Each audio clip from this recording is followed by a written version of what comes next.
আমরা বলছি না যে আপনি প্যারাসিটামলও খাইতে পারবেন না অথবা আপনার টাইফয়েড হলে ওষুধ খাইতে পারবেন না, এরকম কথা না। মানে যে ওষুধগুলো রেগুলার চলবে, প্রেশারের ওষুধ, ডায়াবেটিসের ওষুধ, গ্যাসের ওষুধ, ঘুমের ওষুধ, টেনশনের ওষুধ, মানে চলতেছে আর কি, একেবারে চলে। এই ওষুধগুলো যেগুলো চলবে ওগুলো নিয়ে আমরা কথা বলছি। কারণ হঠাৎ বিপদে যে কেউ পড়তে পারে, আমিও পড়তে পারি। হঠাৎ বিপদে পড়লে সেখান থেকে উদ্ধার করতে হলে যা দরকার সব করতে হবে, এটা আমরা এতে কোনো ইয়া করি না। কারণ এখানে 40 বছর ওষুধ খেয়ে মরে নাই আর হ্যাঁ 7 দিন খেয়ে মরে যাবে, এটা বিশ্বাস করি না।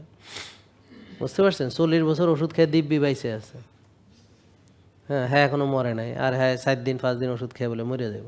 তো কিছু লোক আছে ওরা এক্সট্রিমিস্ট, ওরা না আমি ওষুধ খাবোই না, মরে গেল। ভাই তোমার দরকার হলে খাও, তোমাকে তো আমরা ওইটা বলি নাই। ভাই অযথা বাড়াবাড়ি কেন করো শুধু শুধু? বুঝতে পারছেন? শুধু শুধু বাড়াবাড়ি করা আমাদের এখানে নাই। তো কিছু আছে লোকজন, এরা পাগলা মার্কা, মানে যখন খাইছে ওষুধ মুঠা মুঠা 25-30টা খাইছে, এখন খায় না, একটা খাইতেও সে খাবেই না, মরে গেল, এরকম। হ্যাঁ, অল অর নান ল, মানে করলে জমের করা করো, নাইলে একটুও করা যাবে না, এই ধরনের। এটা কোনো এরকম কিছু নাই, কারণ আমরা ত্রুটিপূর্ণভাবে এসেছি পৃথিবীতে। এবং আল্লাহ হচ্ছে ক্ষমাশীল, দয়ালু, মেহেরবান, এবং তিনি পছন্দ করেন আমরা যেন বারবার ক্ষমা চাই। তো একটা লোক নিরপরাধ নিষ্পাপ, তো সে তো আর কি ক্ষমা চাইবে? কথা বুঝতে পারছেন? তো তার মানে এখানে আমরা অলরেডি অনুমতি প্রাপ্ত যে আমাদের ভুল ত্রুটি হবে, আমরা ক্ষমা চাইব। এবং যদি আমরা তা না করি তাহলে আল্লাহ আরেকটা জাতি বানাবে, তারা ভুল করবে, ক্ষমা চাইবে। বুঝতে পারছেন? তো এইটাতে কোনো প্রবলেম নাই, কারণ আমরা ট্রায়াল অ্যান্ড ইররের ভিতর দিয়ে যাইতে হবে। আপনি নিষ্পাপও হইতে হবে না, কারণ আপনি জান্নাতে যাওয়ার জন্য নিষ্পাপ হওয়ার কোনো শর্ত নাই।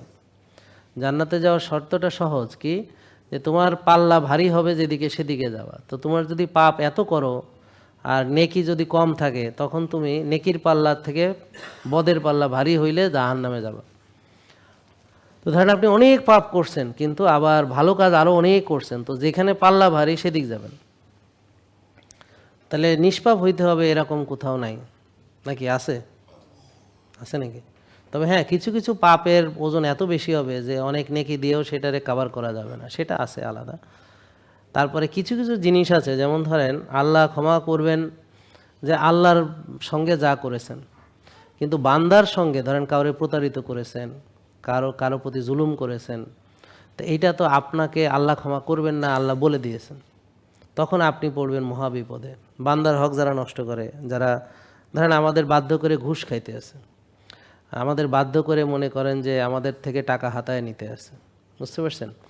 তা এরা কিভাবে এই গুনাহ থেকে মাপ পাবে? আমাকে বুঝেন নাই? তো আমাদের দুর্বলতার সুযোগ নিয়ে আমাদের থেকে টাকা হাতাইতেছে, তো এরা কিভাবে মনে করেন যে এখান থেকে এসে ইয়ে করবে? জেকে লাইফস্টাইল লিমিটেড, ওষুধ মুক্ত সুস্থ জীবন।